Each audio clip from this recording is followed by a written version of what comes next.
Hey everyone, how you doing? This is Amon Green, Green Bay Packers all-time leading rusher, and you're watching Packers Total Access Live, your daily source for Packer content. Go Pack, go!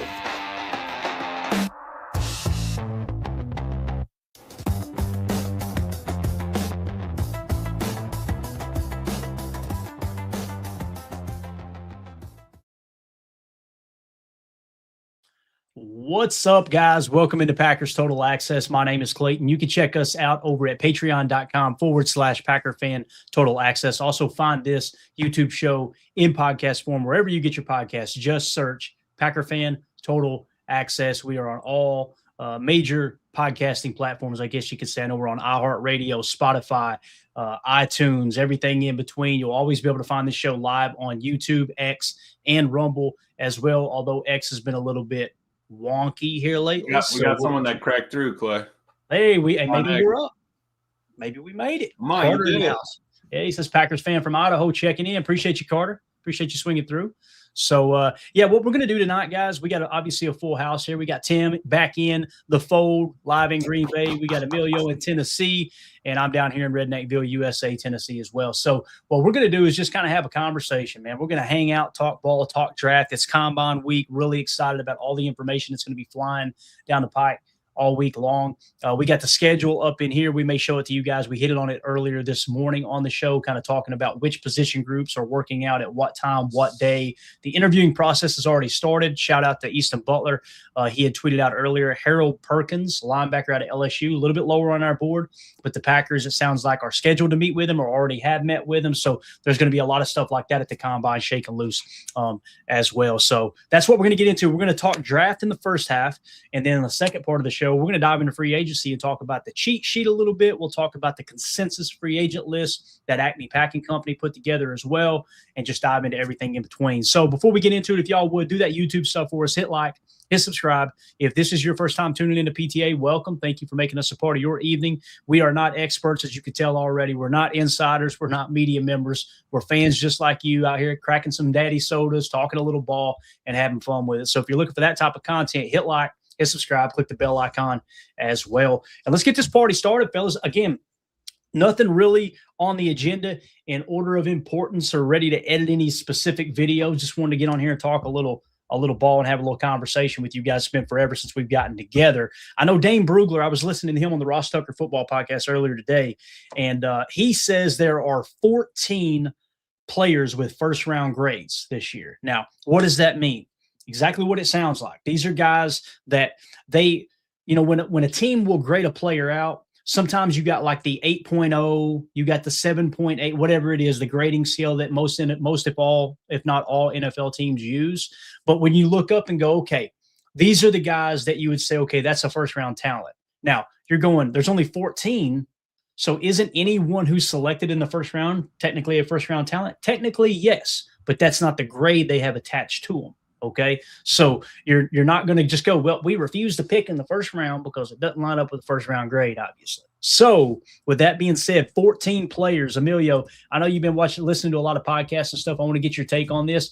This is like my first order of business every year when this type of information starts to come out. I immediately go to our draft board and go, okay, let's see if that lines up with our numbers. So if you go to the top 14 prospects on our board, right? Remember, there's a one placeholder, so number 15 on our list is actually the 14th best prospect. It's Arvell Reese, okay? Arvell Reese has a 14.6 grade, low number wins. And if you work your way backwards, it's 14-1, 13-7, 10-9, 10-8, 9-9, 9-9, 8-3, 6-4, 5-2, 5-1, 4-8, 2-8. So you would say, okay, if he's got 14 first-round grades, who are those players? Decent chance. These are the players. Now, Lone, however you say the name, offensive lineman out of Memphis, we've got a 15.1 on him. And then looky here. It literally drops 5 full points, right? Right at 5 points to a 20.6 to Denzel Boston. Kind of feel like first-round grades that he's talking about, probably in these top 15 here, although he said 14. And, of course, you can look at Dane Brugler's initial list that shows you his top 14 or 15 prospects. If you went strictly off of that, I imagine – he would have Jermod McCoy just outside of the first round grade, and everybody else kind of falls in line. Because when you look at the board, Emilio, you got to get down to Denzel Boston before it falls out of the top 15, essentially, right? So right. Are you seeing that the same way? Absolutely, yeah. And Denzel Boston being at that 20.6, just to give you a reference, Emeka Egbuka was 20.6 on our board. So he would be the start of that next group of tier. We break it up into sections of 10 when we switch it to the horizontal board. So just to kind of give you an idea, what Egbuka was taking, what, 18th, 19th, something like that. And he would be just outside of the top 15, top talents at that point. It's going to be a race. You know what I mean? I feel like the top 5 are going to maybe get what they need. Everybody else is going to be trying to search and fill the holes that they have. And best player available. You heard DJ talking about it. He says it's funny, like, are you drafting best player available or highest on the board? For the need. And he goes, basically teams are always setting up their boards for their needs anyway. So why wouldn't it be the best player available at that time? So it's just, the way everyone else looks at it versus the way the teams probably look at it behind the doors. I think we're trying to narrow that down a little bit here. And I think that's kind of what we're getting to. But again, you go, hey,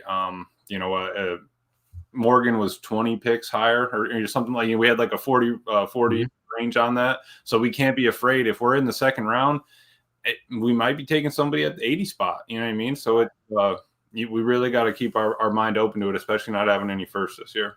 No, I think that's a great point. And Emeka Egbuka, I think, was taken 19th overall. Okay. It looks like. So, yeah, right around that range. Tim, what do you think here, man, when you're kind of looking at this data in terms of what Dane Brugler had to say? And Dane Brugler is one of our quote-unquote lead scouts on our draft board, right? We put a lot of stock in his opinion, I guess you could say, on each individual prospect. And of course, when the Beast draft guide drops, we'll be able to pull a lot of information from there when we do a scouting report on a top 30 visit. I love to say Dane Brugler says, and you kind of give a quick little snippet of his scouting report. What do you think about the way it shakes out here, Tim? It sounds like across the board, we're probably got about 14 or 15 first round grade players. Yeah, give or take, right, at this point in the process. And yeah, guys like Dane Brugler, I mean, they're as close to batting 1,000 as you can get when it comes to breaking stuff like this down.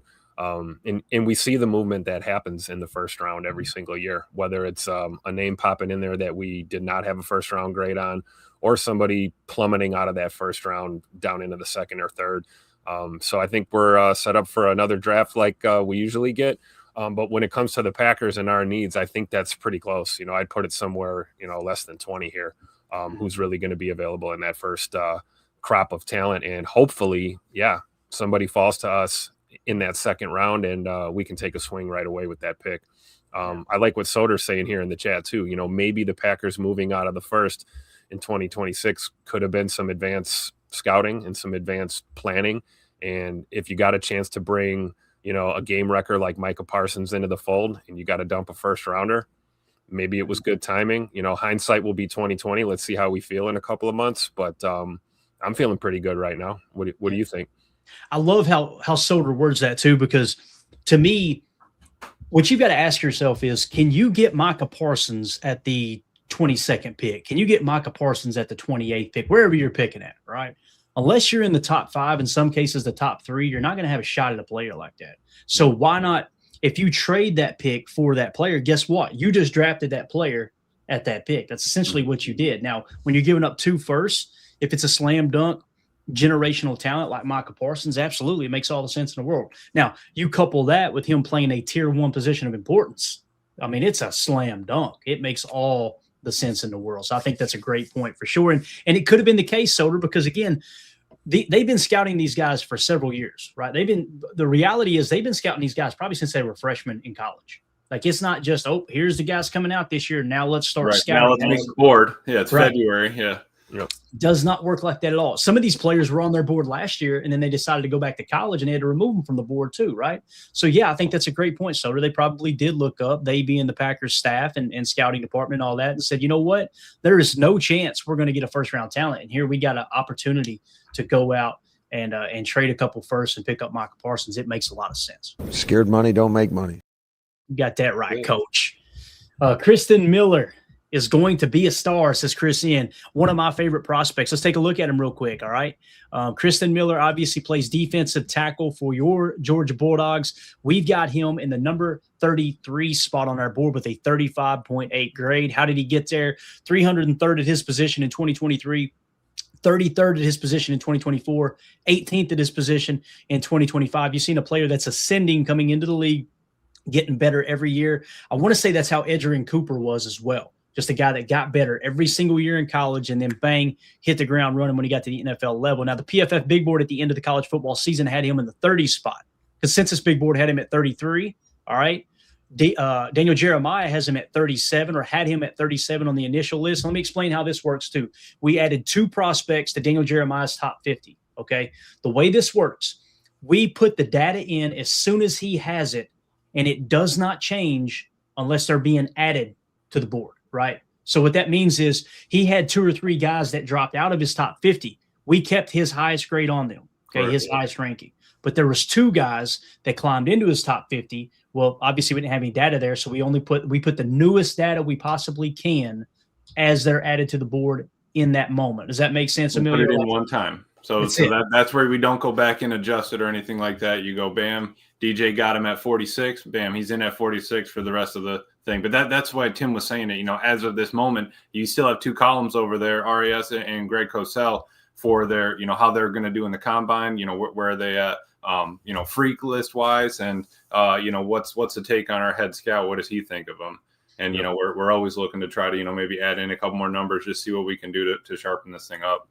Yeah, that's what I think makes our board a little bit unique, right? And how we do it is that we're not going to go back and forth all day, every day. We're just going to add data points, let it be, and continue to build that board until we get to the wonderful, beautiful, gigantic horizontal board right before draft day. Can't wait. Yeah, and I think we actually just went over 600 prospects with a number attached. So that's crazy. 800 or 900 on the board, 600 plus have a grade. And mark my words, there will still be an undrafted free agent that Goody signs that we go, how in the hell did we didn't even have him on our board with no grade. He just went under the radar. It happens every year, no doubt about it. Gangsta Goody out there. So DJ had Kristen Miller at 37. Tankathon had him at 42. Dane Brugler had Kristen Miller at 37. Yeah. So when you look at that, what it really gives me, like, if he were to somehow, some way fall to 52, run the card, right? But what if he falls to like 45, Tim? Will we be crazy to trade up and go get somebody like that, knowing all the holes we've got on offensive line, assuming that Goody doesn't do what we all want him to do, which is be a little bit aggressive in free agency and go fill these offensive line holes out? Does that make sense? How would you feel about somebody like a 3-tech trading up from 52 to 45-ish if you were to fall that far and nabbing him? That's a wild concept, obviously. I'd be all for it, right? I love my defense. Trenches. Another Georgia Bulldog in the trenches. I mean, taking a lot of swings with Georgia Bulldogs on the defensive side of the ball. And all in all, I think it's panned out pretty well for us for the most part. And if you look at Christian Miller, I mean, 84.5 grade last season, played some really good football. A gap, B gap over the tackle even. Seems like there's some versatility there. I don't think it's out of the realm of possibility or unrealistic to think you might trade up and go get him if you have that grade on him. But we have to be very careful in the draft. We do. We're not picking in the first round. Thank God we got our comp picks, and we have to make some moves in free agency. I think what we do or don't do in free agency is going to give us some insight as to what we're going to do or not do in those first couple of picks here when it comes to the draft. So time will tell.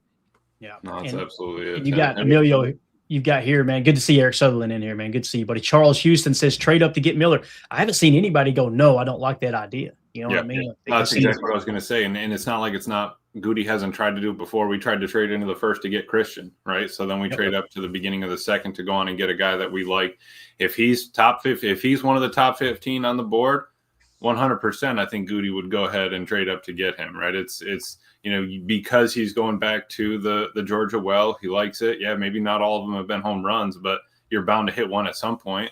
And at this point, you go with what you go with your gut. And what they always say, they got their top 50 in the first 3 rounds, no problem. So I would be all for that. But the more we're listening and kind of digging into this, it does seem like second round is going to be interior something, O-line or D-line, and it's going to be a center, a D tackle. Maybe we'll work out the corners later on.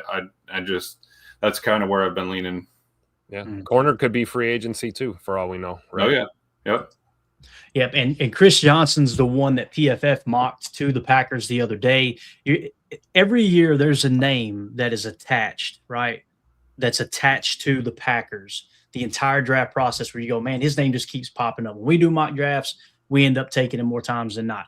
Every time somebody does a mock draft, his name's mentioned that he's one of the top 3 candidates that the Packers could potentially take. Chris Johnson, cornerback out of San Diego State, is definitely that dude this year. He's just – every time somebody puts an article out, it seems like he's being mentioned with the Packers. So in that situation, if you were to go off our board, Kristen Miller and Chris Johnson, right, they're side by side, 35.8 for Kristen Miller, and then Chris Johnson is a 36.1. Now, Chris Johnson dominated at the Senior Bowl, right? So keep that in mind. You got that extra feather in the cap. And Chris Johnson tends to fall to us to 52, and they fell to the PFF mock draft that they did on their site the other day at 52. So you got to have that in the back of your mind too, that, yeah, Kristen Miller's there at 45, but if we just stick and pick and we get a guy who's literally, what would it be, less than 1 full point below Kristen Miller and at a position of need, makes a lot of sense, don't it? And Chris Johnson is Goody's type. 6 feet on the nose, 195. He's barely 21 years old. Graded out 91.6 last season. I mean, I could totally see it, Clay. I could. What about you? And that's exactly it. Where, hey, maybe they're both in the top 15 of the, or they're one. I feel like those both would be in the top 50 of Green Bay talent, but somehow they're both right next to each other, about 30 picks deep. Okay, perfect. Like, let's see what happens as we get closer. You get closer. And then, after the first day, you go to sleep. What's it look like coming in? You slept on it. Okay, I'm worried about this guy going off first, all that. Then you make your move. Yeah, definitely. So having the same type of conversation here, right, with offensive line, who are those offensive linemen that you could justify potentially trading up and going and grabbing as well, right? So when we look at the board, let's assume that like Monroe Freeling out of Georgia is gone. Okay, let's go from that point down. The first tackle that pops up is Caleb Lomu, all right, out of Utah. He's got a 36.8 grade. He's right behind Chris Johnson. Again, another example that if all 3 of those guys are there, when you got a chance to trade up at 45, why would you do that when one of those 3 guys might potentially fall to you? And again, offensive line being a position of need. I just picked Lomu out because that's where he sits on our board. I don't have any intel that says, oh, wow, he's going to be an awesome threshold guy for the Packers. We'll have that information added to the board in due time. So that's a player that pops up. Another one's Blake Miller. We've mocked him a couple times. 39.6 is his grade on our board. I'd be okay with him at 52. So again, you can kind of talk yourself out of trading up when you look at the board, Emilio. Like you're working your way down and you're like, okay, yeah, we could trade up and go get Kristen Miller right here at 45. But boy, oh boy, if we stick and pick, we're going to have a good shot at either getting Chris Johnson or Blake Miller at 52, and we don't even have to give up draft capital. Right. And is it worth it at that point to give up that draft capital if you're already sitting on a guy you like that you're already prepared for?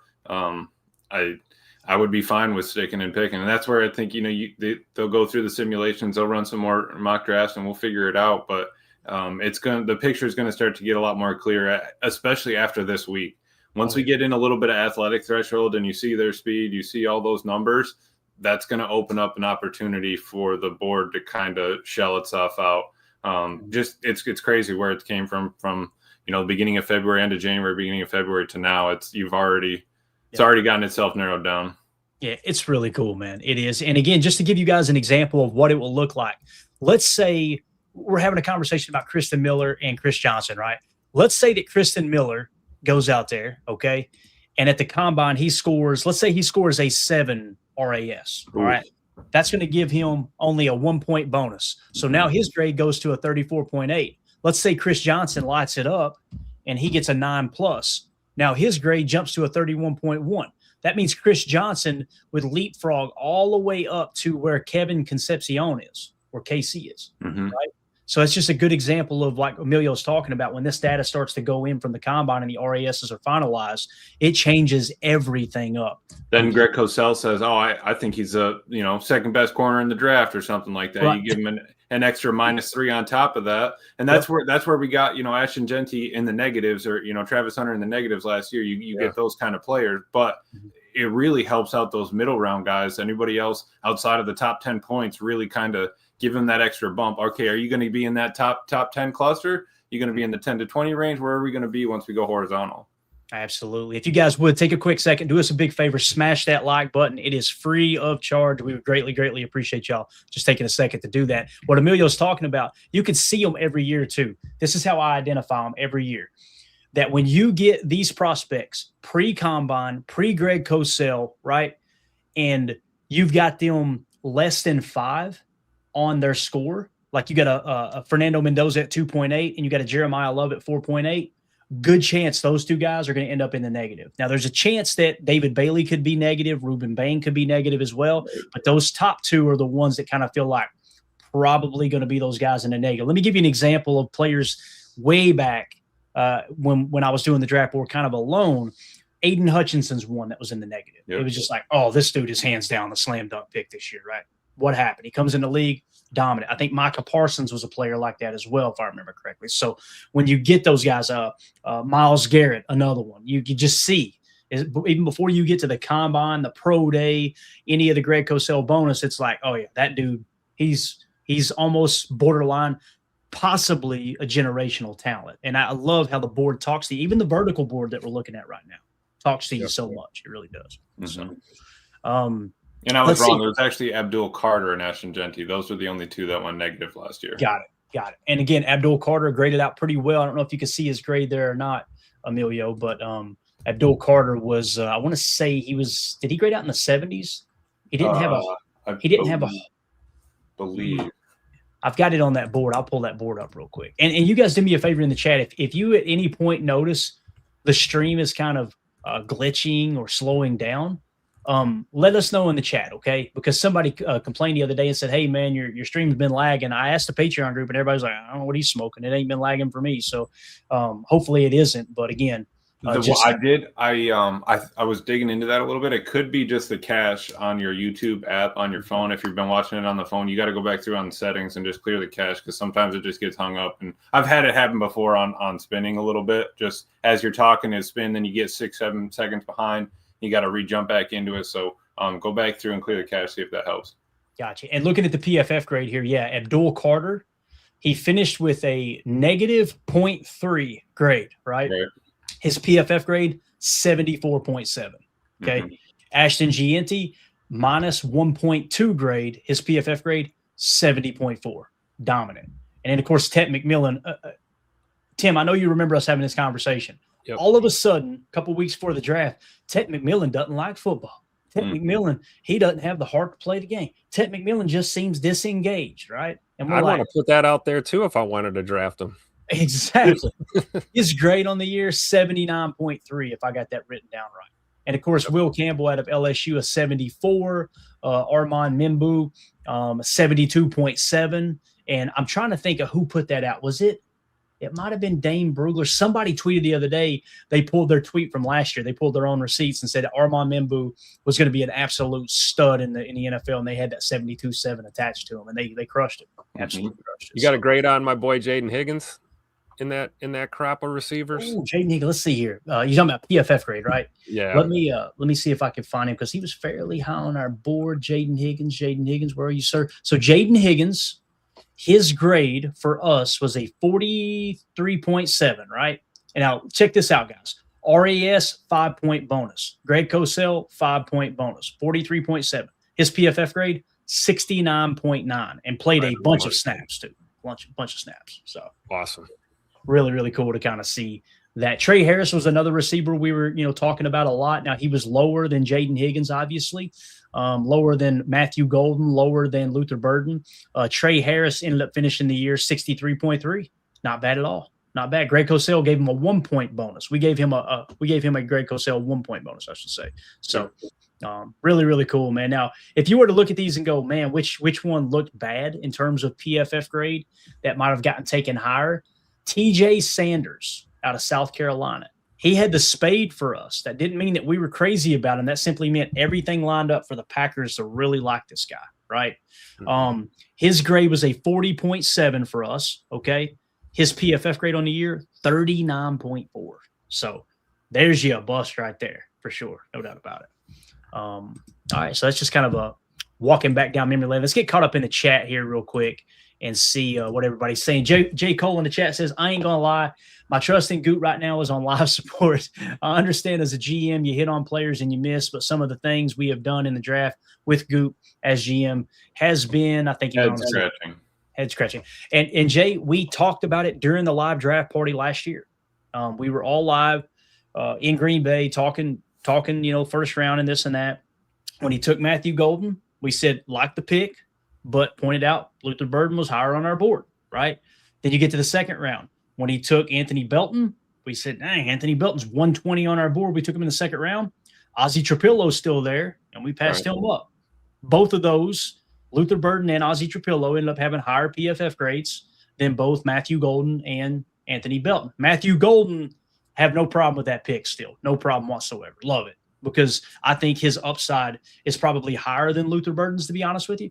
And when you kind of look at, as he understands the offense more and the choice route aspect of playing, whether he's playing F, moving Z, or he's going to play X with Rome potentially leaving, I think that's going to open up even more. And didn't we see that, Clay, on NFL on their grade for him? What they say he was going to be a year 2 start? Yes, exactly. They had him at a year 2 starter. Yep. Yep. We went over to NFL.com the other day, Tim, me and Emilio did. And we're kind of looking at their athletic scoring and everything. And they put an overall grade on each player, and they use the grading system that NFL teams do. Like the 8.0 is the perfect prospect. And then each tier has specific things stamped on them, right? And Matthew Golden, it was year 2 starter, is what it said. And what happened this year? Like you've seen flashes, but he wasn't necessarily a starting caliber player. Year 2, look out. No, I think you're going to see it. So he is a G. That's right, Coach. That is right. Coach Lynn in the chat said, I would agree, Jay, but then Goody trades for Williams and drafts Bull, and my hope is restored. So, here's the thing. Like, every GM misses. We talk about it. But I'm always going to be honest and give my honest opinion on this show. I never want to come across like, let me tell you what Goody should have did here. That's why I love sharing the board with everybody. So I'm not just BSing. Like, this is what the board said, right? And we're going to be critical when he deserves to be, criticized, and we're going to praise when he deserves to be praised. He's done great things with this roster. Are there other GMs that's performed better than Goody? Abso-freaking-lutely there are. I say, until otherwise, I've got Goody stamped as a good GM. I don't consider him very good. I don't consider him great, and I don't consider him elite. He's good right now, okay? Now, he could change that this year. If you go out and you kind of reshuffle some things and you admit the mistakes and say, you know what, we're going to move on from Aaron Banks. We're going to move on from Elgton. It's time. Let's go pony up some cash and get Tyler Linderbaum. Let's grab another guard in free agency at a decent price. And then you knock the draft out of the park and we're playing in the Super Bowl. Guess what Clayton will be saying? Now he's a great GM, right? That's what it would take. You could leap 2 tiers for me making it to the Super Bowl with this roster. And I know it's more than just the players on the roster, but I can't put the blame on the coaching staff while we have the youngest roster in the league. I just can't find myself doing that, And the thing about John Schneider, and I know we've talked a lot about John Schneider on this podcast, one of my biggest pet peeves are Packer fans who act like John Schneider isn't an elite GM. The dude has now built 2 Super Bowl winning rosters with 2 different starting quarterbacks. Like, I'm sorry. The guy is elite. There's only 3 GMs that are active in the league right now that have 2 Super Bowls or more. And that's Veach in Kansas City, who's built that damn dynasty, Philadelphia with Howie Roseman, and John Schneider. That's it. Out of 32, there's only 3. I consider him elite. And I honestly think he's put together a Hall of Fame resume already. How many general managers have won 2 Super Bowls, So, again, I don't want to come across like we're just trying to rake Goody over the coals. I think he's done a lot of great things, but I'm kind of with Jay here. And like Coach Lynn says, if he goes out and makes a couple moves here, he can win me over just like that again, right? That's all it takes. So, Solder in the chat said, I can see that the Packers moving back. The value of this draft is in the middle, and they need bodies. See, this is the part that worries me, Solder, because I think you make a good point, and I want to get your all's take on this. Let's say we do trade back a couple times. We pick up extra picks. Guess what just happened? The roster just got younger. Yep. And we're going to go into training camp again going, all right, we are the youngest roster again. Let's see if we can make history, So that's why I'm kind of anti-moving back. And I'm usually team trade back, especially when Aaron Rodgers was on the roster, Tim, because it was a little bit more veteran roster. It's like, okay, let's go add some youth on the roster. We're kind of built to win right now. Let's add a couple bodies, a couple extra bodies late. Maybe you can hit on a couple of those, and it'll help with the salary cap situation. Now, though, man, you got to now's go time, man. If you get a chance to trade up and get one of these top tier, not necessarily top tier, but a higher tier talent, you're probably going to want to do that too. I agree because, I don't know about Emilio. I'm not going to speak for you, but I think a lot of us here are in agreement that we need some veteran presence, right? And the idea of getting younger again does not make me very excited. It really doesn't. I'd rather, take that approach like you mentioned. Maybe you're packaging fourth or fifth round or even a sixth or maybe one of our comp picks in the seventh round and try and move up into that first round or maybe snag another second round pick, and see what you can do, while signing some veterans in free agency for sure. Yeah. Emilio, Coach Lynn says Clayton's right. We need some vets to round out this roster. Do you agree with that, Emilio? It's not that we need to just specifically get older. I think it's just you get a little bit more experience. You get a little bit longer in the league. You figure out how to, take care of yourself every 24 hours, right? It's a day in, day out grind for them on this team. You got to go to practice, you got study, and you got film. How are you going to take notes? How are you going to do all those little things that, you might not know, or you might be in a whirlwind coming out of college, right? Because they go right from college right into the training camp or right into the draft preparation. Then you get drafted, then you get your notebook, then you go to mini camp. There's just so much going on. You can't even focus on, the 17, 18 games you have ahead of you. So I'm for that, obviously. And I think free agency is going to be big for us this year. It doesn't need to be crazy, but if you can get 2 or 3 solid players to really, just hem it up. And like you said, we don't need to be 28th in age, right? As long as we're not 1, right? Give me 3, give me 4, whatever. Give me Brett Favre 4, so whatever. It doesn't matter, but just help us out a little. Yeah, I completely agree. I think it's very well set up. When people hear us say, "Man, we're the youngest roster again," I think they immediately let the pendulum swing all the way to the opposite direction. Like, so you want to have the oldest roster? No, we ain't got to have the 10th oldest roster. Yeah, right. Let's have the 10th youngest roster. Let's have the 5th youngest roster. You know what I mean? Let's just and again, that happens by if you do let Aaron Banks go, you're losing a veteran. If you do let Elgton Jenkins go, you're losing a veteran. And it sounds like all signs are pointing to Elgton Jenkins is just going to be cut right before the league year. That's going to free up roughly $19.5 million. Well, you don't just go, okay, well, we'll take a swing in the draft and try to replace him. No, go add a veteran, a good veteran, someone who's going to play better than Elgton Jenkins, essentially, is what it comes down to. So Jason Y with the super chat. Thank you, Jason. Appreciate you, buddy. He says, doesn't a young roster mean we aren't drafting guys worth extending after their rookie contract? Absolutely it does. You got this constant rotation, right? And to me, that's what determines whether you had a good draft class or not. Like think about the players that you're potentially re-signing. Now, the problem with that is that water can get a little bit muddied, Emilio, because what ends up happening is GMs fall in love with their players and they're willing to overpay for their guy, because if they don't pay to extend them, you're essentially admitting I missed on that pick, right? So there's a little bit you're going to get your ass kicked in that.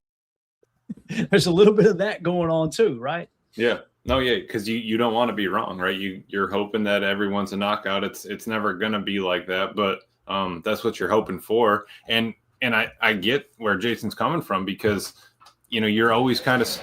You think God never farted? You get Glover out there, right? But he's young. You get Morgan out there, you get Belton out there. All these guys are young.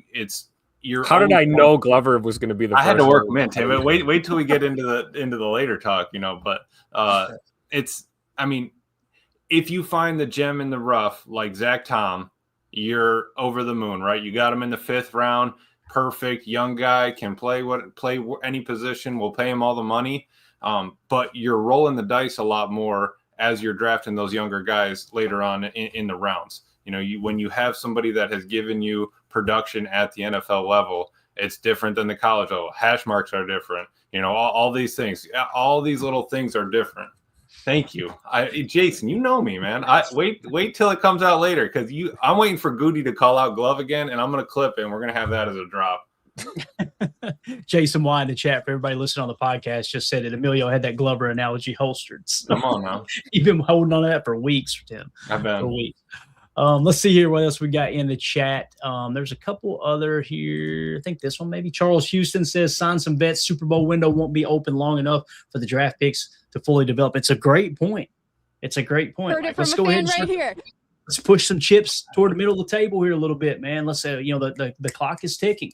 And the reality too is you've got the answer that you needed for Jordan Love. I think everybody here agrees he's a franchise quarterback, right? He's a top 10 quarterback, maybe even top 5, right? So you've got your quarterback, check it off the list, right? You've got your head coach, check it off the list. What's missing? What is missing? Well, you keep freaking line to protect our quarterback. That the 3 Ps. And staying healthy too, right? Like, this is a great point right here.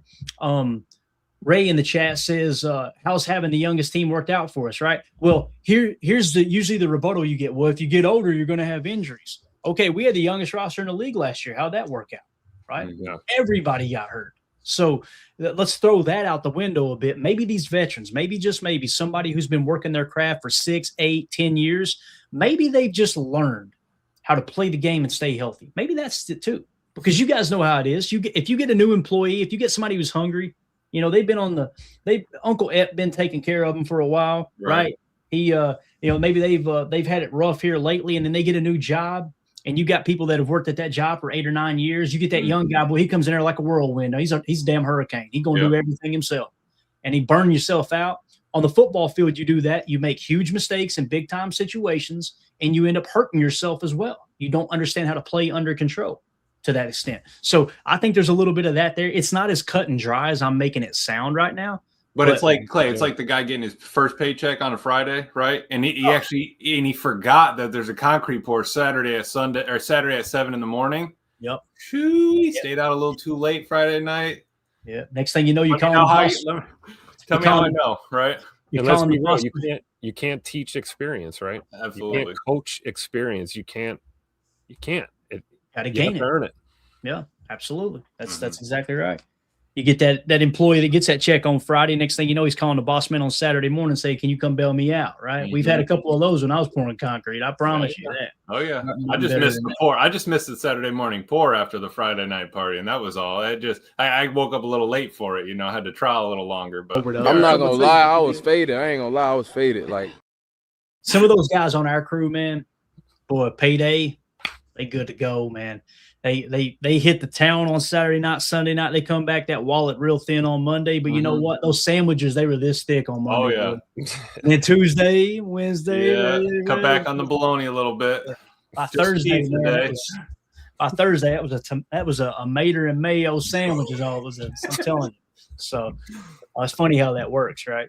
Let's see here. J. Cole says, if we can get away with trading a 3rd rounder for Sweat, I think he's talking about T'Vondre Sweat, right? And get a corner with the 2nd round pick, I'm all for it. But something tells me Titans may keep him. Yeah, that's an interesting one. T'Vondre Sweat was a guy that was very high on our board. I remember us being we really liked him. There was many people saying, no, he's out of shape. He's too big. He won't meet the threshold. Well, he ended up playing pretty good. If I remember correctly, too, T'Vondre Sweat, we had him as the 3rd best defensive tackle on our board. He had a 39 grade, it looks like, on our board. Just above him was Jerzon Newton and Byron Murphy. Below him was Chris Jenkins. Just trying to look at a couple names here. Braden Fisk was in that draft as well. So, yeah, T'Vondre Sweat, if you could trade a 3rd round pick for him, guys, would you do it? That's the question I want to ask you guys right now. Would you be willing to give up a 3rd round pick for T'Vondre Sweat? He's played pretty good football. I think he graded out in the 70s last year, if I remember correctly. Would you be willing to give up a 3rd for T'Vondre Sweat? That's the type of trades you're talking about making your roster a little bit older rather than bringing in a 21 or a 22-year-old rookie, right? You're going to trade for a 3-year vet, 2-year vet, whatever it is, right? 2-year vet, I guess, and you bring him into the trenches that way. Essentially, what you got to ask yourself is, can we draft T'Vondre Sweat in the 3rd round this year, Tim? And when you ask yourself that question, you've also got to do it with the understanding that he's not going to be the T'Vondre Sweat today that he was his rookie year, right? Like, it's going to take some developing to get to that point. I agree with what Jay's saying here. And I'm not saying you should trade all your picks, Tim, but that's the type of mentality you got to have when the window's open, I would imagine, right? And I would agree. And my answer to that question is no. I don't think you're gonna find a T'Vondre Sweat in the 3rd round of this draft. I really don't. So, whether it's him or it's somebody else that we can bring in. I mean, we've had a few other names floating around in free agency. potentially that we'd be interested in. But I think J. Cole makes a great point here, because when you look at that, that crop of, even on our big board cheat sheet up on our Patreon, I mean, you guys can tell that a lot of that value is going to be first, second round type draft picks. I think once you get to the third round, it's going to get slimmer pickings. And Emilio, in that same vein here are the defensive tackles and their grades. Okay. Caden McDonald out of Ohio State, 25.3. Caleb Banks out of Florida, 28.6. Peter Woods out of Clemson, 34.0. Kristen Miller, 35.8 out of Georgia. Lee Hunter, 86.0. Okay. Actually, no. Lee Hunter, 41.1. Darrell Jackson, 86.0. Dominic Orange, 90.0. Okay. All those guys are going to be gone before you get to the third round. So when you're talking about drafting a defensive lineman in the third round, just say a player for player trade here, right? If you were to trade a third round pick for T'Vondre Sweat, which one of these players do you think could step in day one and outperform T'Vondre Sweat at the NFL level? Do you think Dante Corleone could do it? Grayson Halton, Caleb Proctor, Skylar Gill Howard? Nobody would draft any of those players and go, yep, that player is going to be just as good as T'Vondre Sweat year one, learning a new system, a new scheme, also playing a much longer schedule than college typically has to play unless you're going deep into the college football playoff. That's why that third round pick for a player that's proven makes a lot of sense, Especially after he was coming off an injury, right? That's why he was in the red there. So he was coming off an injury during that draft, still ended up going where he did, and then came back from that injury, performed, got through it. Are you worried about the injury concerns at this point? Probably not. You're more worried coming out of the draft and not knowing what's going to happen. But after, looking at those numbers there on the board last year, so the fourth cluster down was only Tyleik Williams. He was a 32-1. Then the next cluster was TJ Sanders with a 40.7 and Alfred Collins with a 44.7. Then the next cluster was Darius Alexander just by himself, 2 blank clusters. Then you finally get to Omar Norman Lott, the D-line out of Tennessee, with an 89.2. And that he was only the one in that cluster. And then Deion Walker out of Kentucky was a 95.9. The only one out of that cluster. So you see, even in last year's draft, you'll get maybe a little bunch at the top, maybe a couple in between. And then you look down, and where did we get our guys? All the way down in like the 12th or 13th cluster with Nas and Warren Brinson. So it's not like you really need to make a decision. Are you going to be able to make that or pull the choice of picking him draft day, or are you ready to just take something that you see that is graded out well already in the NFL and then kind of move forward from there?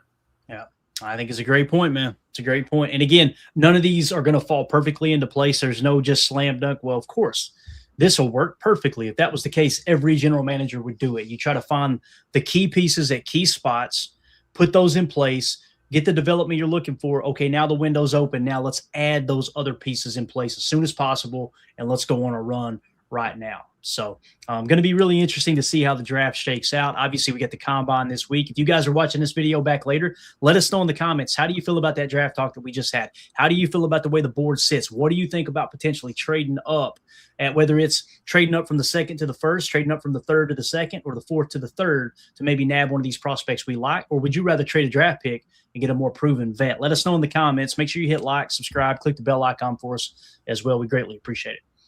And that's going to do it for hour one. For those of you listening on the pod, we will see you on the other side for hour two, where we're going to break down the free agent list. We're going to talk about the consensus free agent board that Acme Packing Company put out, and we'll try to cross-check it with some of my favorites lists as well. We'll see y'all over there.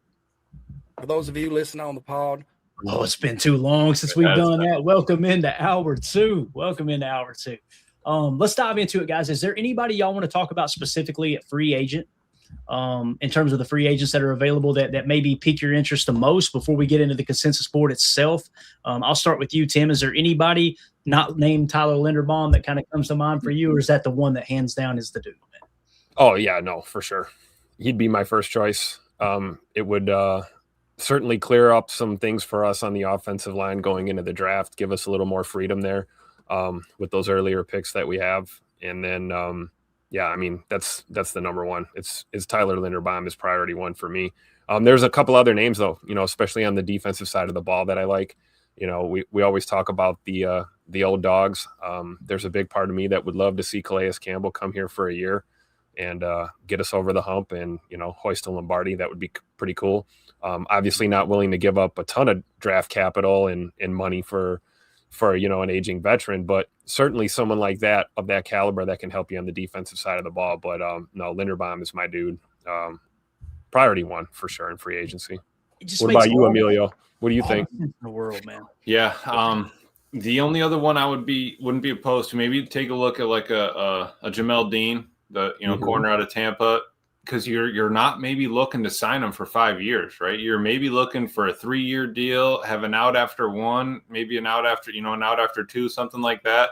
Get him in here, get a little bit of veteran presence out there, somebody that's played at that level for a while now, going up against Mike Evans every day in practice. And it's kind of like when Ja was going up against Tay, right? You get iron sharpens iron, you get a little bit more of that. And I think you bring that kind of energy back, and you need we talked about it all the time, nothing against Key, but it's like you're locked into that number one corner, who's pressing you for that spot and who's pressing you on the other side. Nothing against our wide receivers, but it's not like you don't have somebody that was a number one, top tier, top 5 kind of wide receiver. So I think you kind of bring in some of that energy and that aspect of it. I would be for it.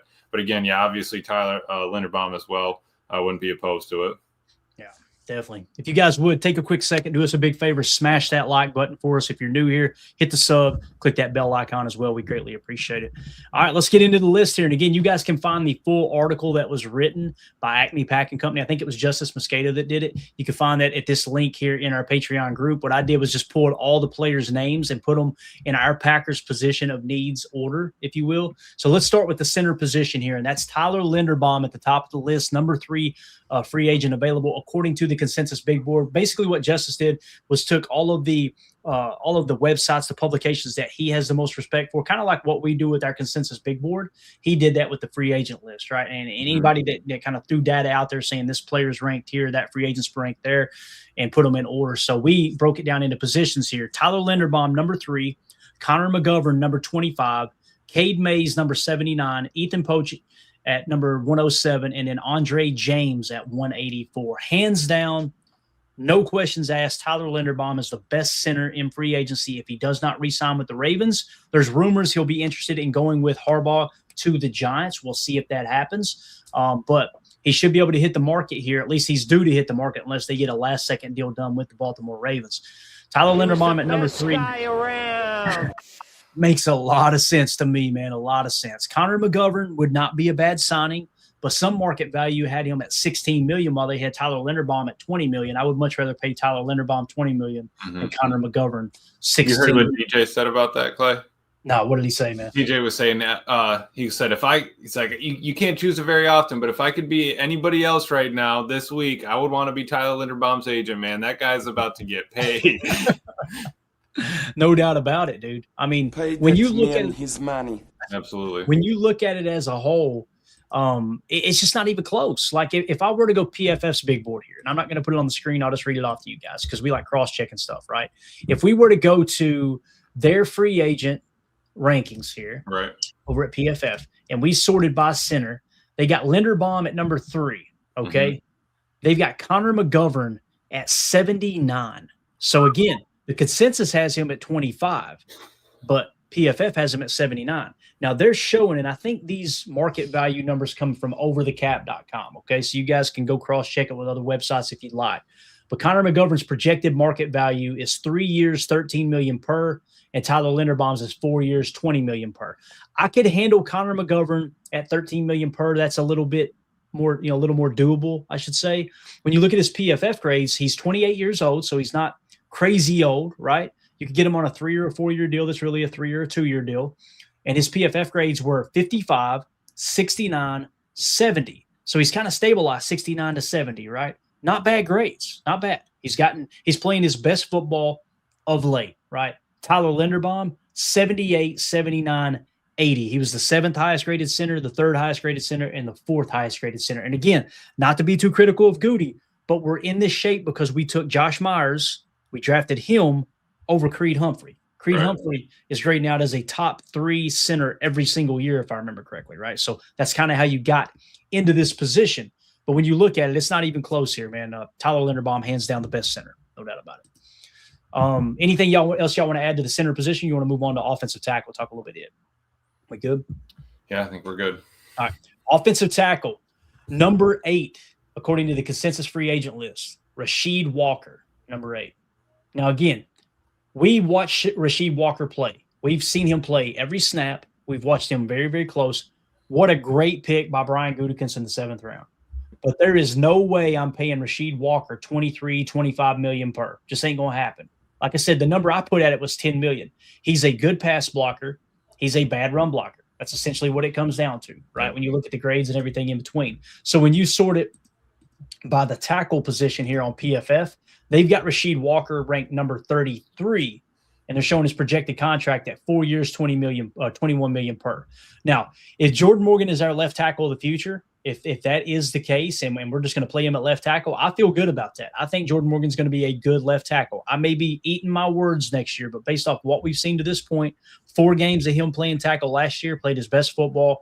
And then, of course, in the preseason, we got a 2-game saturation of him playing left tackle. He looked comfortable there. He looked fluid there. Yeah. You start kicking him around to guard on the right side and and all over the place. I think that's what happened to him. So when you look at the tackle position, Rasheed Walker leading the way, it tells you everything you need to know about tackles in free agency. I feel way better about the guard position rather than tackle. But Braden Smith in the number 20 spot wouldn't necessarily be a bad signing there. PFF has him at 106. They're projecting his market value at $13.7 million. The problem is he's going to be 30 years old. And I'm okay with a Calais Campbell at 40 years old if he's playing good football. But when you get to somebody like Braden Smith, his PFF grades, 2023, 83. That's solid, right?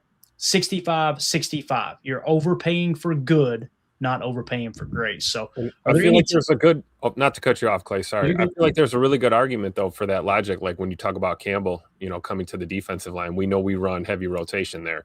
So right. You're not going to need 50 snaps a game out of Calais Campbell, right? Offensive line, we're trying to get away from musical chairs. We're trying to get a guy in a position and let him lock it down. So I think there's a lot of logic to that. And, side note, too, on the Rasheed Walker conversation, I think when it comes to Jordan Morgan, if they do roll with him as the left tackle, I think at the very least in 2026, we won't see a regression in play from that position. I think at the very least, he'll put together a year similar to, what Rasheed has done for us these past couple of seasons, I think. Mm-hmm. Yeah, I think you're spot on, Tim. And honestly, I haven't even been looking at tackles for free agency wise. Right. It is interior, it is center, guard, D-line, corner. That's all I've looked at, seriously. And it's nothing against those tackles, but it's like, all right, I already know what you got. I already know what's there. If we had to, you could technically put Belton out there. It's not like we don't have guys that have tackle experience and can play outside. That's why they do it the way they do it. But I think we're set up for it. But Tim's right. We need to get away from the musical chairs. We need a season where at least like we only have 6 people, we'll rotate here and there, or we can get 3 games in a row with the same line or something. Yep. We can't even get 2 games, it seems like, back to back with the same line out there. So let's get a little continuity going. Yeah, it would be nice even with injury or, things that happen. If, you lose a tackle, you got a tackle coming in, not kicking the guard to the outside, And who didn't even get to play last year, Tim? Glover. I mean, Get the guy out there, get him on the field. Yeah, absolutely. Sure. H.E. Silver says, do they need a free agent backup offensive tackle or do they kick Belton back out? Tell you what I would love to see in camp. This is me personally. But Anthony Belton, to the best of my knowledge, you guys correct me if I'm wrong, he played left tackle at NC State. Right? Yep. What I would like to see happen is take Anthony Belton and Jordan Morgan, and in training camp, don't try to play them here and then put them to guard, put them there. Yes, let them compete for left tackle. I love it. Bingo. And you know what? Whoever doesn't win the job, that's your backup left tackle. Yep. And let's move along. Now, I thought you were going to say handcuff them together. One's going to play left tackle, one's going to play left guard, and there's our young left side of the line. I'll tell you this, Emilio. If you move on from Aaron Banks, I would much rather see Anthony Belton play left guard than right guard. Yes. And the reason being is he is a left tackle at heart. Yep. He's already used to the left side. He struggled like hell last year playing right guard. Put him where he's most comfortable, right? And this is the stuff that Brian Bulaga talks about. This is the stuff that Josh Sitton talked about back in the day. Why not have them compete at left tackle, and whoever wins the left tackle job, the other one, play them at left guard? Unless, of course, you go into free agency and you grab one of these guards. And I got to be honest with you, I'm with Emilio. I think the guard market in free agency is way better than the tackle market. Like when you look at this, you've got David Edwards at 26, Isaac Samalo at 28. You got Elijah Vera Tucker at 41. You got Joe Bitonio at 42, Wyatt Teller at 57, Ed Ingram at 60, Kevin Zeitler at 66, Dylan Parham at 72, John Simpson at 83. You've got Zion Johnson at 84 and Greg Von Roten at 97. Now, my cheat sheet, my list that I've got I had no offensive tackles that I liked at all. Keep that in mind. None, zero, zilch, nada. I literally wrote none on the cheat sheet. Have none. Guards, I like Samalo. I like David Edwards. I like Elijah Vera Tucker, Joe Bitonio, Kevin Zeitler, Ed Ingram, and Tevin Jenkins. Out of that entire list there, if you go get me one or two of those guards on a sweetheart deal for the Packers, I'm feeling way better about the guard position. And here's what you do. You let those guys compete at the guard position. Let Anthony Belton and let Jordan Morgan compete at left tackle, okay? And there's going to be people that say there's no way I would trust Anthony Belton at left tackle. I get that. I understand. But keep him on the left side. Let him compete at guard if he doesn't win that left tackle job. And you got to have a backup left tackle. You got to make that decision. Who's going to be your backup left tackle? Maybe it's Tom. Maybe you kick Tom over because he can play both sides. We've seen that, right? Maybe that's the route you go. But whatever you choose, let's stop this whole bouncing from the left to the right to the left. What you need is a starting left tackle, a starting right tackle, a backup right tackle, a backup left tackle, not a guy who's going to play backup right tackle and backup left tackle. And I know it's easier said than done, but if the right tackle falls in place, what if a Blake Miller falls in the draft? And let's assume that Blake Miller is a true right tackle. Well, if he falls to you at 52 and he's 36 on our board or wherever he's at, let's see where he's at on our board. We've actually got him, Blake Miller, we got in the 38 spot. That's a great quality pick. You pick him up and you let him compete at right tackle with Zach Tom, right? And then I'm not saying Blake Miller has a snowball's chance in hell of beating Zach Tom out at right tackle, but if you see him in his natural position, rather than kicking him to guard or kicking him to left guard or whatever, and let's say you go, man, he's a starting caliber right tackle. He looked good in camp. Well, guess what you can do? You can move Zach Tom to left tackle, and you're off and running. Well, rather than trying to hit this. We've got that hidden, I hate to say a hidden blessing, but I mean, Zach Tom's rehabbing the knee right now. Hopefully all goes well. So there will be reps, I would assume, at right tackle available during camp this year. Mm-hmm. So in a perfect world, imagine this happens in the offseason. You go out, you move on from Elgton Jenkins and Aaron Banks. Okay, you're going to free up with Elgton Jenkins. You just freed up $20 million immediately. Bang. Let's say you go post June 1 cut with Aaron Banks and you free up $18 million. You just freed up $38 million in cap space. Okay. So you take $20 million and you get Tyler Linderbaum. Bang, there's your starting center. So now you got Jordan Morgan left tackle. You've got Tyler Linderbaum center. You got Zach Tom right tackle. Okay. Now, Anthony Belton's your starting right guard right now. If how it sits, whatever. You go take 2 or 3 swings. Let's say you go sign a left guard in free agency and you get him for $5 to $7 million per. You got plenty of cap space to do that. You go get your starting left guard in free agency. And if you want to continue to play Anthony Belton at right guard, that's great. But you're going to draft 2 to 3 offensive linemen who are going to compete at these positions. You feel so much better about your offensive line. There may even be a scenario where you draft a 3rd-round tackle that falls in your lap. You go, man, we really like this guy. Let him compete with Jordan Morgan at left tackle. I don't care that Jordan Morgan was a 1st-round pick. Right now, on February 23rd, I feel like he is the best option at left tackle. But if you get somebody that you really like, let him compete. And you know what? If he beats him out in camp, let him start. Let's stop with this. Well, no, we can't start a young player. We held Edgerrin Cooper back pretty handily. I think we would all agree. There was some injury there in camp too that slowed him down. But everybody could see Edgerrin Cooper is ready to go year 1. It's amazing how we will rush out a young player that's a late round pick, and you'll say, okay, we'll let him start. But you won't allow, someone like an Edgerrin Cooper start from day 1 because he's going to make some mistakes. It's just that stuff kind of eats at me a little bit. But I know we said a lot there, but again, the point is there's plenty of options at the guard position here. Do y'all agree with that? Like, why not go get 2 or 3 of these on a sweetheart deal and let them compete to start? And if they beat out Anthony Belton, that's a great thing. I agree. And when it comes to Belton, just size and stature alone, I want him on the left side of the line. We saw it a couple of times last year, pocket collapses on Jordan, and he can't even see over or around 71 out there, to get rid of the football. So Mhm. him moving to the blind side for our QB1 makes a lot more sense to me. And again, like you said, comfortability, playing in college, playing on the left side at the tackle position. So I'm with you, Clay. I think I like Vera Tucker. I like Edwards. I mean, even Kevin Zeitler would be helpful Right. when it comes to free agents. Even Ed Ingram, Yep. Texans used to play at the Vikings. They got a projected contract 1 year, $4.5 million. In 23, he graded out as a 38th best guard with a 59.5. In 24, he was a 66th best guard with a 54 flat. Last year, he was a 12th best guard with a 73.8, played 172 snaps. And you know what he said, it's still working to do on his pass protection, never reaching above a 61.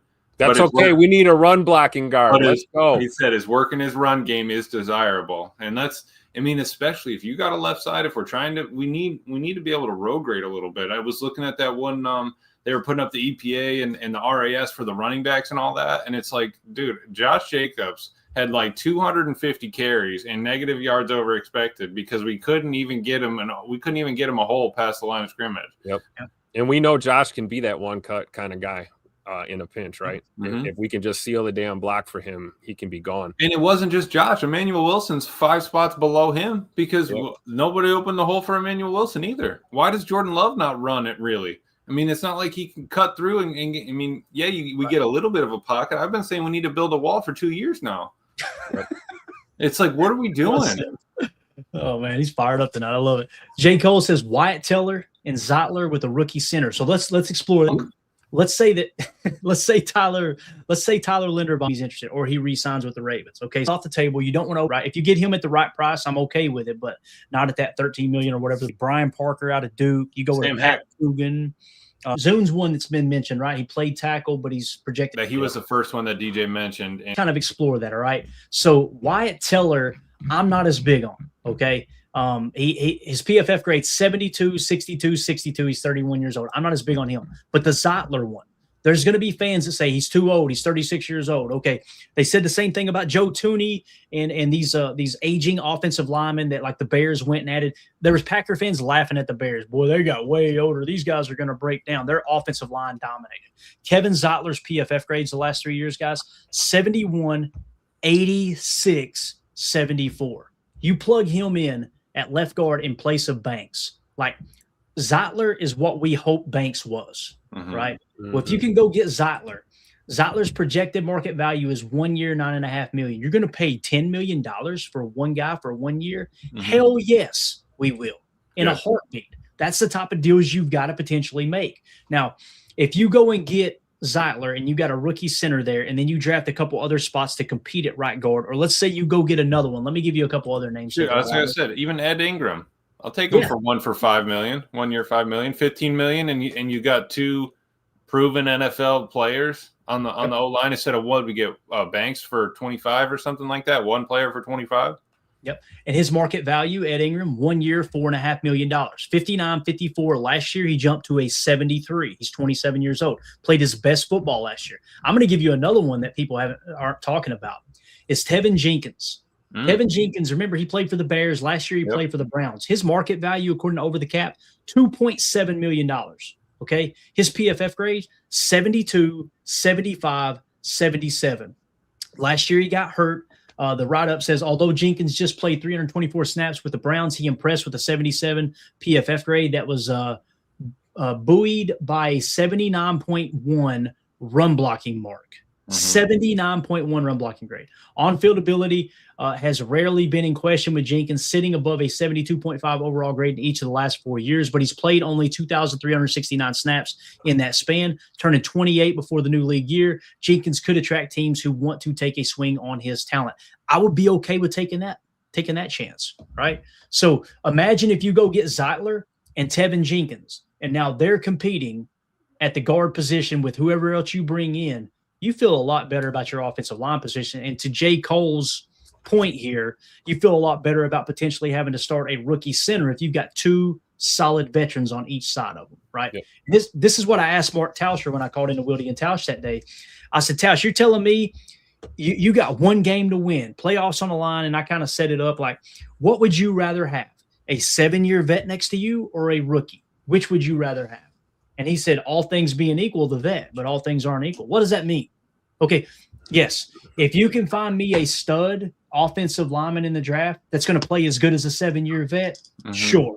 Okay. Can you guarantee that? No, all things aren't equal. And I'm not trying to be an ass to Tausch. I love Tausch. I love that show. I love the insight he brings. But the point is, everybody who's got 2 brain cells to rub together know exactly who Tausch would rather play next to. He'd rather play next to a veteran who's been there, done that, got the T-shirt, and had his damn nose bloodied at the NFL level.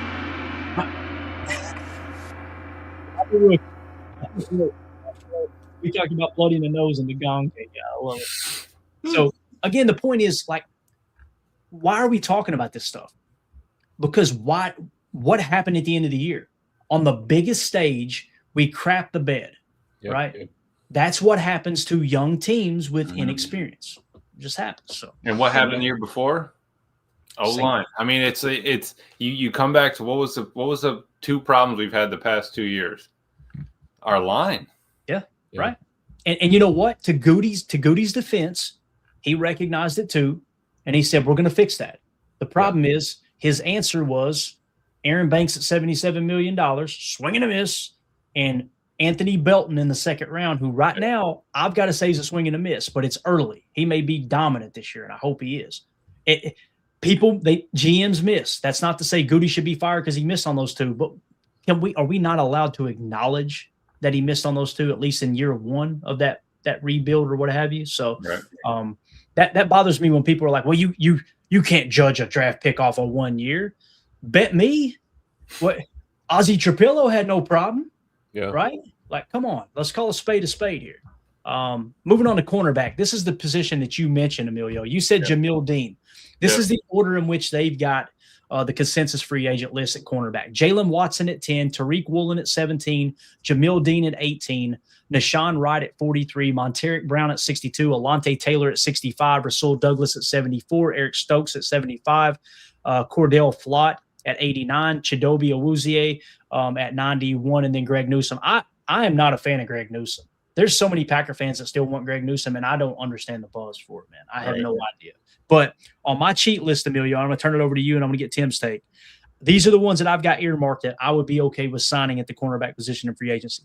Jamil Dean, Jalen Watson, Asante Samuel. Rasul Douglas is like on the bubble. He had a great year 3 years ago. 2 years ago, he was bad. Last year, he had another solid year. So he's kind of been up and down, but at the right price, $4 million, $3 million, sure. Add him in as a veteran, right? He's familiar with the Green Bay already. I'll be okay with that. Joshua Williams, I'm okay with. Awuzie, I'm okay with. Roger McCreary, I'm okay with. Nashawn Wright. I don't like Nashawn Wright as much as most people. I think his market may be a little inflated. Monteric Brown, I like. And I'd be okay with Trayvon Diggs because you've already kind of seen the upside there. But, Emilio, you mentioned Jamil. I just think for the experience, just coming up on 30 years old, he's 29-3 right now. 2 years, they said projected contract. So you're at around 20, 25, 27 million. I would love Jalen Watson. He's a little, so like you said, I would take that. Eric Stokes, I don't, but then I would probably jump down to, like you said, Asante Samuel, corner that wants to play, outside downhill. I would be all right with that. But like you said, Jamel Dean, probably where I'm sitting right at the moment, if he's just to go out and spend money right this second. Got it. And Jamil Dean is sitting, according to PFF, he's sitting at 2 years. I'd be okay with that. Jalen Watson has now surpassed him. 3 years, $15 million. Like you said, 45 to 50 million total is what it's looking like with 30 million guaranteed. So you're right. Jalen Watson is a guy. Both of these players are still ascending, believe it or not. Jamil Dean is 29 years old, but he had a 74, 75, 80 last year. Okay.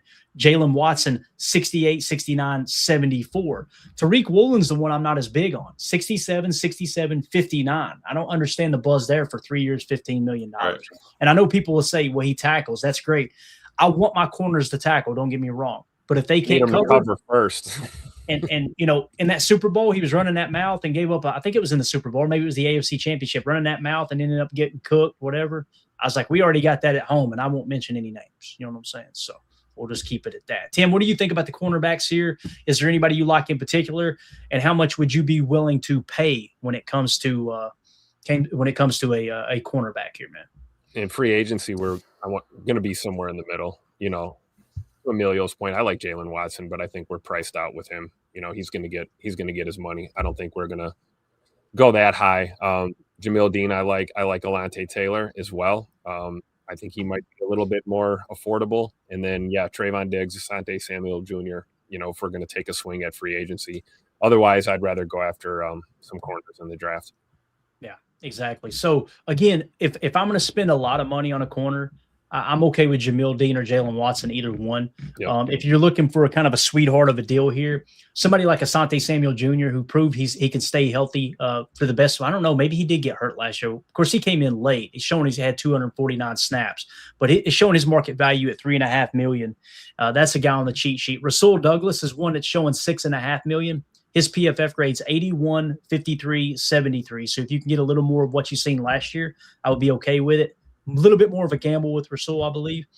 Joshua Williams is interesting, 74, 64. Then I think he got hurt last year. He's only 26 years old. So if he can prove that he's fully healthy, that wouldn't be a bad signing there. Awuzie, 62, 64, 74. He's 30 years old. Roger McCreary, 71, 61, 72. He's 26 years old at $3 million per. Roger McCreary is really, really interesting. Only 26 years old. If you can get him on a 1-year, $3 million deal, he's going to be playing for his career right there. That's something that makes a lot of sense, I believe. So, Monteric Brown's another one that's interesting. 51, 62. Last year, he jumped to a 72 on 795 snaps. If you can get him at what the market value is saying at 1 year, $4.5 million, you could kind of see like they're showing Trayvon Diggs now over the cap at only $2 million per. So what if you went and got Monteric Brown at $4.5 million, Trayvon Diggs at $2 million? You spent less than $7 million, and you probably found the two starting corners on your roster. That's how. And you still may be able to draft another developmental guy as well. Yeah, right. And if you don't like Monteric Brown, you go say, okay, I'll bring in Trayvon, and maybe Eric Stokes wants to come back, just test the legs out. We still loved his speed. There's a reason we drafted him in the first place. You never know. He played good football last year. He did. On a bad team. So. That's true. And we don't mind taking Raider corners. You got that right.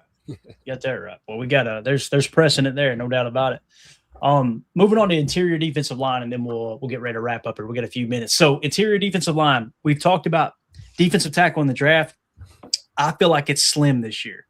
You've got Caden McDonald at 21, Caleb Banks 23, Peter Woods 31, Kristen Miller 33, Lee Hunter 41. If all those guys are gone when you pick at 52, you're going to be reaching for Darrell Jackson or Dominic Orange at 91 and 99 with your 84th pick. So you kind of throw that out the window and go, okay, what can we do in free agency?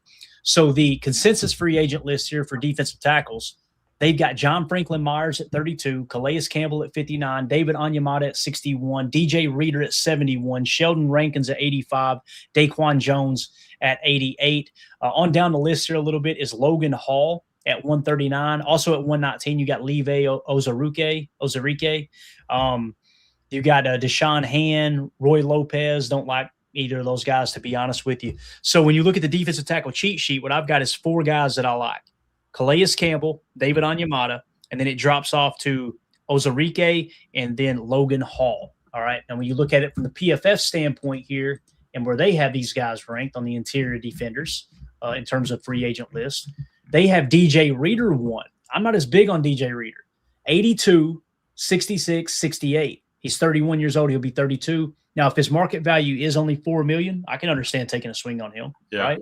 So essentially it's like, that's about the level that Devontae Wyatt's played at. Now, he had played 500. He played 500 snaps the last 3 seasons, so probably a significantly more snaps than our boy Devontae Wyatt. However, Calais Campbell at $6 million for 1 year, 80, 82, 72. Love that. David Onyemata, 1 year, $3.5 million, 84, 66, 78. Tim, I found myself getting excited with defensive tackle because if these numbers hold true, you could land a couple of these guys and be under $10 million for two decent players at the defensive tackle position, man. I agree, especially if you go with Calais, right? And you get him on that 1 year, and you get one of these other guys on a 3 year that's really a 2 year or something. You know, you protect your interests and try and shore things up there on the D line.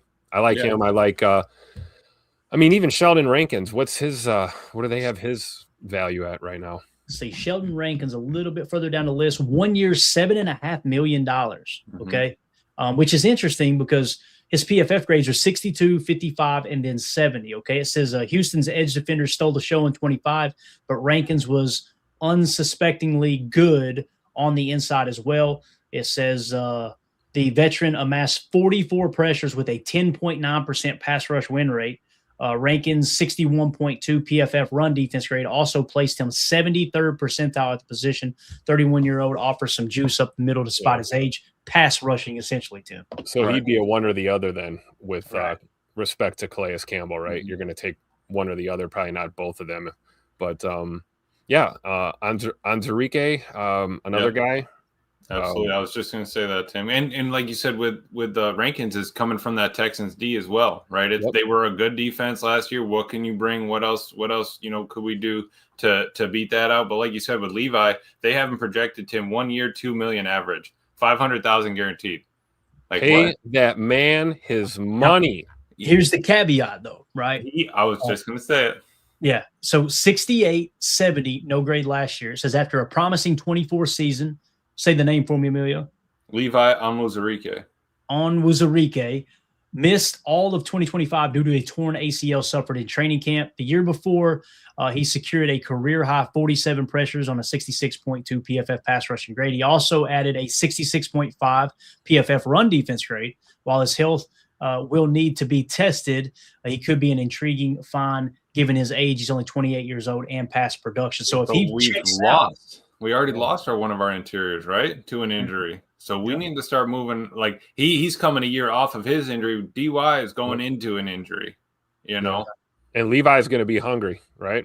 That's going yeah. to be a guy trying to prove it. And That's again, I to repeat my point earlier, we know about that rotation, right? So if the guys, come maybe, you want to watch, the health, obviously, guys can get hurt anytime, but I don't know. That strikes me as some, if Jacob was here, he'd love it. That's like bargain bin hunting right there. That's some value.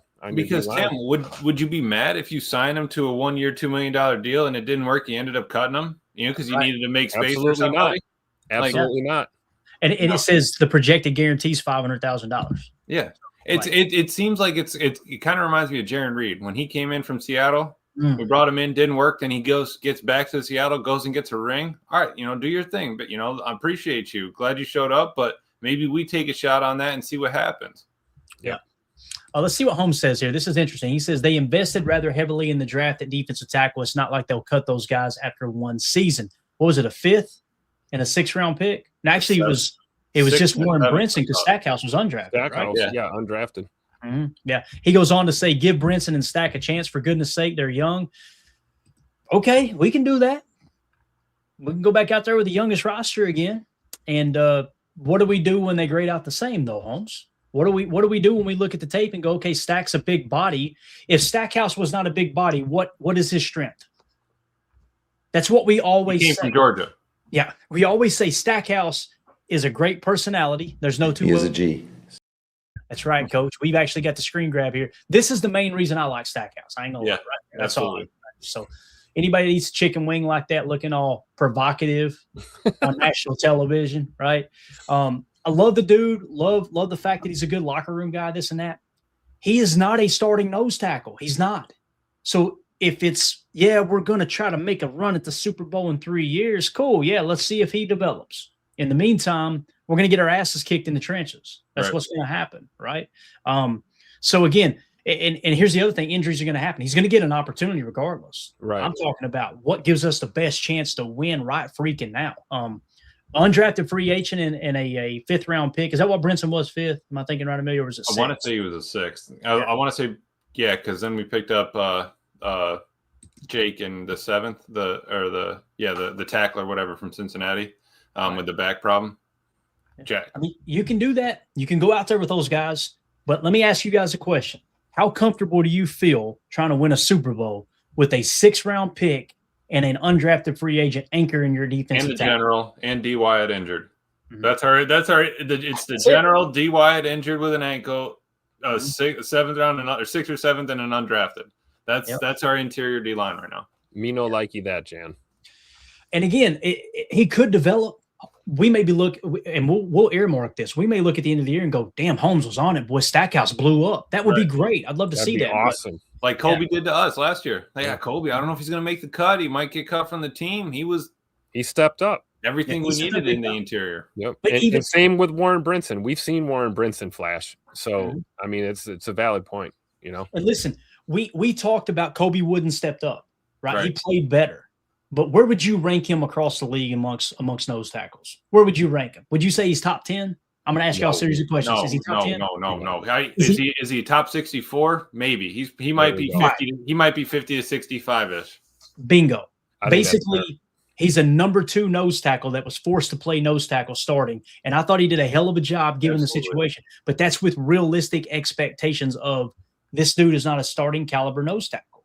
I mean, you could say he's starting caliber, but he's not a guy that's going to be, that's the reason we won that ball game. He's not a Tuesday player. Absolutely. No. Right. Exactly. And that's what you're looking for on that defensive front, especially in a scheme where everybody seems to think that Jonathan Gannon is going to try to get pressure with 4 and not blitz, right? If that's the case, are we expecting Kobe Wooden to beat double teams if they line him up in the A gap?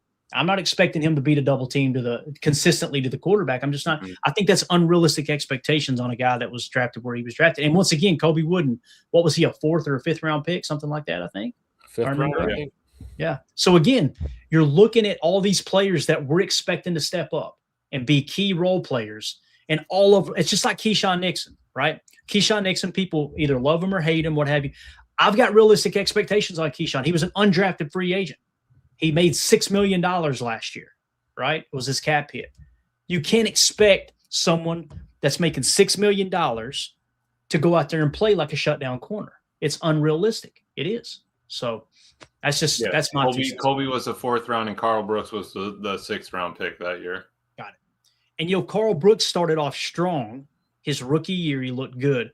Took a step back in year 2 and in year 3. Right now he's approaching year 4. So he looked his best in a 34 front, albeit we're in the nickel the majority of the time, right? So kind of throw that out the window a little bit, right? So, it's going to be interesting, man. It's going to be interesting to see what they do. Soder says, to be honest, we have kind of sucked at drafting and developing the D-line. I agree. Like, Wyatt is a good pass rusher. He's not a good run defender. It's that simple, you know?